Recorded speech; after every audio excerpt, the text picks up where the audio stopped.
Достар, ниһаять Сибай қаласында үткән Башкорт юниор КВН лигаһының Урал аръягы зона фестивале тамамланды. Исегездә булһа, Көньяк зона фестивале Стәрле тамакта булгайны. Шуныһы куаныслы, ике уен да югары кимәлдә үтте. Сибайда булган бәйгелә көсөн ашыр өчен 14 команда килгән.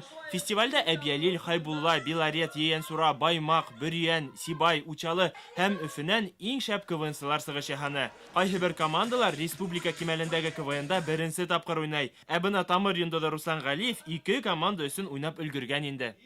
Башта мен Өфелә 20 гимназияда укыганда миңа Алина апай менен Фатима апай килеп 20 централ КВН командада сакырдылар. Уннан 20 централдан уйнагас инде мен Димәс авылына кайттым да шуннан мине Сибай гимназия интернатына укырга индерделәр. Шуннан алып мин хәзер кендек КВН команданы уйлыйм. Юниор лиганың финалына эләкәк без төпле һәм ныклы әзерләнә башлабыз, чөнки безгә финалда иңгәргә кирәк. Лига шарттары буенча финалга ике фестивальдә призлы урын алган командалар һәм Өфе каласында үткән Шаяниум бәйгеһе җиңүчесе сыга. Шулай ук берничә команданы мөхәррирләр хайлай. Республиканың төрле тарафтарында яшәүче кызлар-малайдар өчен башкорт телендәге КВН күптән үткәрелгәне юк. Һөдемтәлә Урал аръягы зона фестивалендә 3нче урынга Сибайдан Кендек, икенчегә Белореттан 2-2 командаһы лайык булды. Ә беренче урында Республика башкорт лицей интернатынан башкорттар.ру командаһы алды. Был реальный состав, итке состав был келеман инде, олар беренче газ был, еге берем.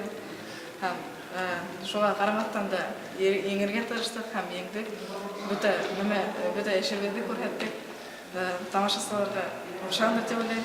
Беренче уйнап та беренче урын алырбыз дип уйламадым инде. Бик шатбыз һәм тагы ла КВН уенын дәвам итәргә уйлайбыз. Бәйгелә шулай ук төрле номинациялар булдырылды. Иң шәп ир-егет һәм иң шәп хатын-кыз ролен башкаручыларга безнең Тамыр каналы махсус бүләкләрен тапшырды. Бөрьяндән Диана Ниязгулова һәм Учалынан саф башкорт егете Станислав Убеев был бүләкләрдә алып куандылар. Шулай итеп, башкорт телен үстерүгә юнәлтелгән юниор лиганың беренче мизгеле бик уңышлы старт алды. Киләһе уеннар да шулай ук сагыу, дәртле булыр дип ышанабыз. Сибай каласыннан Марсель Мөхәммәтьянов, Тау-Тау хәбәр өчен.